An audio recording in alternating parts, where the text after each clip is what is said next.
Welcome to the True Crime Never Sleeps podcast. I'm your host, Larry Least. On today's episode of Breakout Kings, we dive into the Clovis, New Mexico prison escape.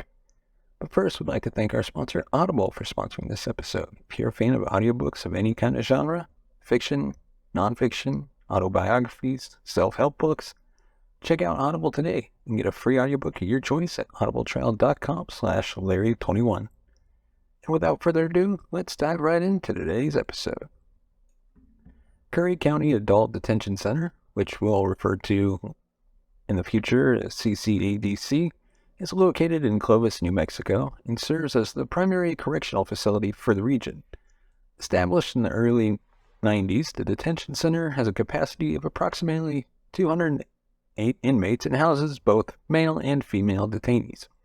Over the years, the facility has been responsible for the incarceration of individuals accused or convicted of a wide range of offenses, from minor misdemeanors to serious felonies.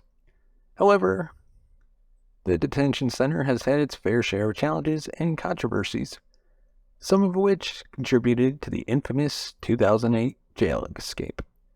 Leading up to the escape, the facility faced mounting criticism for its lax security measures and inadequate staffing levels. Many observers and experts claim that the detention center was operating below acceptable standards for a facility of its size and function. Among the most pressing issues at the detention center was the inadequate surveillance system in place. The detention center relied on an outdated security system that failed to cover critical areas, making it easier for inmates to exploit blind spots. Additionally, the facility suffered from a lack of proper maintenance, with reports of crumbling infrastructure and malfunctioning locks on cell doors. These factors, combined with a limited number of staff members, created an environment ripe for potentially security breaches. Furthermore, the facility had a history of incidents that called into question its ability to manage and supervise inmate population effectively.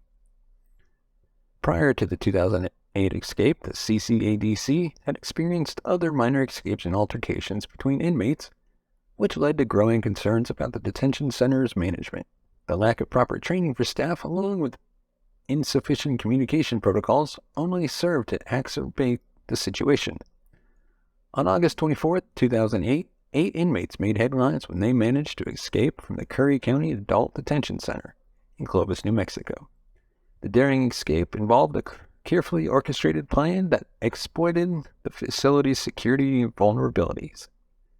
The escapees, apologies if I butcher their names, Larry McClendon, Michael England, Luis Chavez, Edward Salas, Reynaldo Enriquez, Victor Padica, and Javier Zapata, and Victor Sotelo. Each of these individuals had a criminal history that motivated their desperate bid for freedom. Larry, the first escapee, was a 19-year-old who had been charged with murder, attempted murder, and armed robbery. He was accused of being involved in a deadly shooting and had been held at the detention center since January 2008. Given the severity of his charges, it is unsurprising that McClendon sought any opportunity to escape the confines of the detention center. Michael England was a 29-year-old inmate, had a criminal history that included charges related to theft, drug possession, and forgery. His motivation for participating in the escape can be attributed to his desire to avoid serving a lengthy sentence for his crimes. England, like the other escapees, likely saw the escape as a chance for a fresh start and the possibility of evading the consequences of his actions. Luis Chavez, aged 18 at the time, had been held at the detention center on charges of aggravated battery, kidnapping, and tampering with evidence. These serious charges carried significant prison time, which undoubtedly played a role in his decision to join the escape attempt. Edward Salas, another 21-year-old escapee, had a particularly notorious past. He had been convicted of first-degree murder for his role in the 2005 shooting of a 10-year-old boy, Carlos Perez. He was awaiting transfer to a state prison to serve a life sentence when the opportunity to escape presented itself. The prospect of spending the rest of his life behind bars was likely a key factor in his decision to flee. Reynaldo Enriquez, 19 years old, incarcerated on multiple charges, including aggravated burglary, conspiracy to commit burglary, and participation in a street gang. And then you got Victor, age 39, faced countless charges, including kidnapping, aggravated battery, assault, drug trafficking, and he himself had a history of violent crimes and drug-related offenses, meaning that he faced a lengthy prison sentence. Javier Zapata was a 19-year-old in custody for charges including aggravated assault, battery upon a peace officer, and resisting arrest. Then lastly, Victor Sotelo, 26-year-old detainee, was being held on charges of aggravated battery, assault with intent to commit a violent felony, and participation in a street gang. And given his criminal history and gang affiliations, he likely saw the escape, along with the others, as an opportunity to avoid the consequences he faced and potentially reunite with his criminal associates on the outside. The 2008 escape was a meticulously planned operation that relied on the inmates' ability to exploit the facility's security weaknesses and the resourcefulness in executing the escape. Despite the center's purpose as a secure holding facility for individuals charged with or convicted of various crimes, the escapees managed to identify and take advantage of its shortcomings to make their bid for freedom.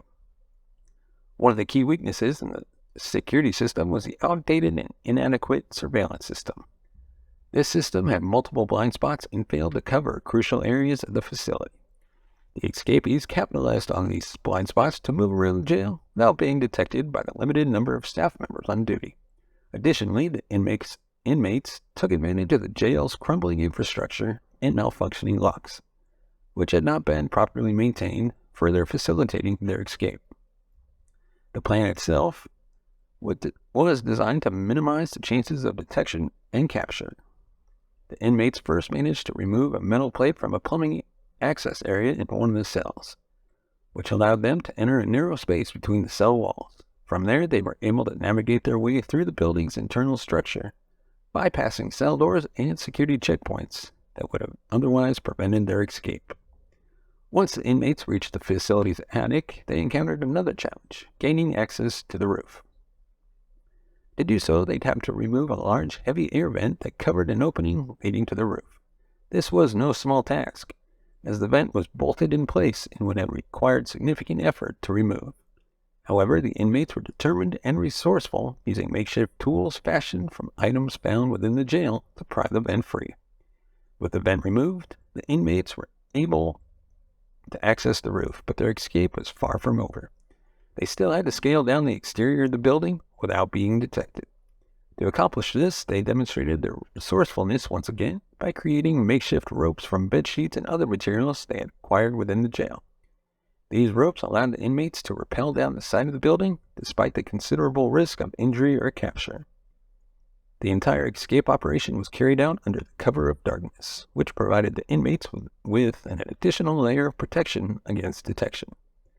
By the time the jail staff realized that the 8 men were missing, they had already made their way off the facility's grounds and disappeared into the surrounding area. The discovery of the 2008 escape sent shockwaves throughout the local community and law enforcement agencies. It quickly became apparent that a massive manhunt would be required to locate and apprehend the 8 escapees, who were considered dangerous due to their criminal histories. The search for these fugitives would involve a multi-agency effort that spanned several months. The escape was discovered during a routine head count in the early hours of August 24, 2008. Jail staff noticed the absence of the 8 inmates and immediately raised the alarm, alerting local law enforcement to the situation. Within hours, the search for the escapees was underway, with officers from the Clovis Police Department and Curry County Sheriff's Office combing the area surrounding the detention center. As the gravity of the situation became clear, state and federal law enforcement joined the manhunt.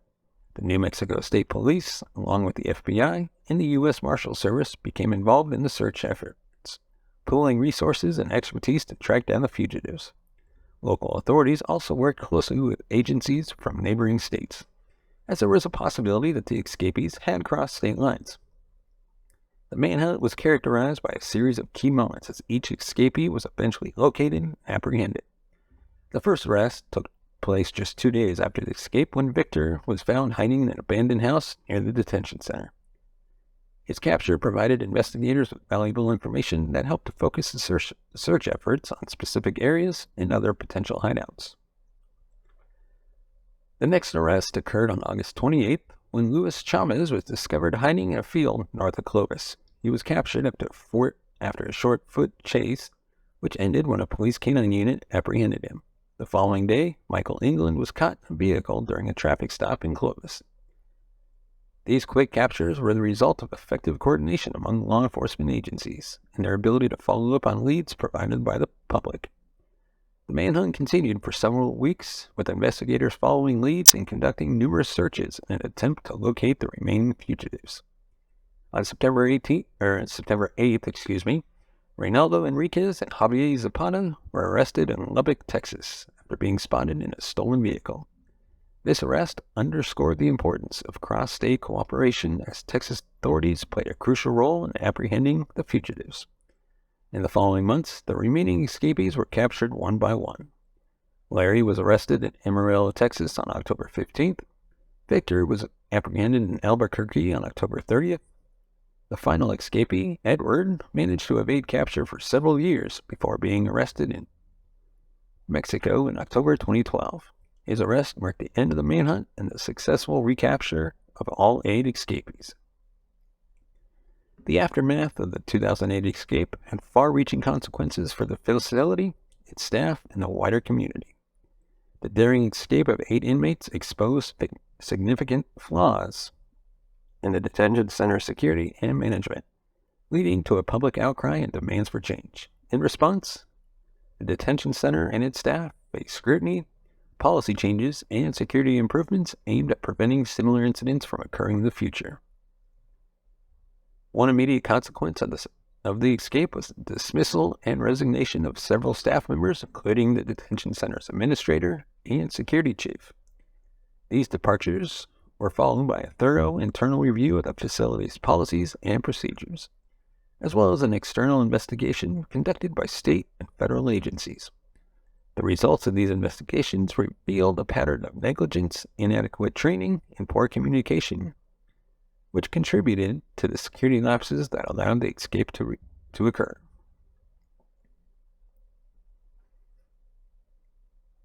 As for the escapees, their recapture marked the beginning of a new chapter in their lives. Each of them faced additional charges related to the escape, including escape from custody, conspiracy, and destruction of property. These charges carried the potential for additional prison time, which would be added to the sentences they were already serving for their original crimes. Some of the escapees also faced trials and convictions in other jurisdictions, further extending their time in custody. And that is all we have on the Clovis, New Mexico prison escape. Let us know your thoughts in the comment section below. As always, give us a thumbs up if you like our video, subscribe to the channel for even more content, and you can find us on Facebook, Twitter, and if you want to support the channel, go ahead, buy us a coffee at buymeacoffee.com/CCADC. Your support helps the channel grow. We can upgrade our equipment, bring in new hosts, and be able to pay them. Our goal is to reach, I'm going to say $500 by the end of the year, and your support can help make that happen. As always, thank you so much for watching and listening. We will see you next time.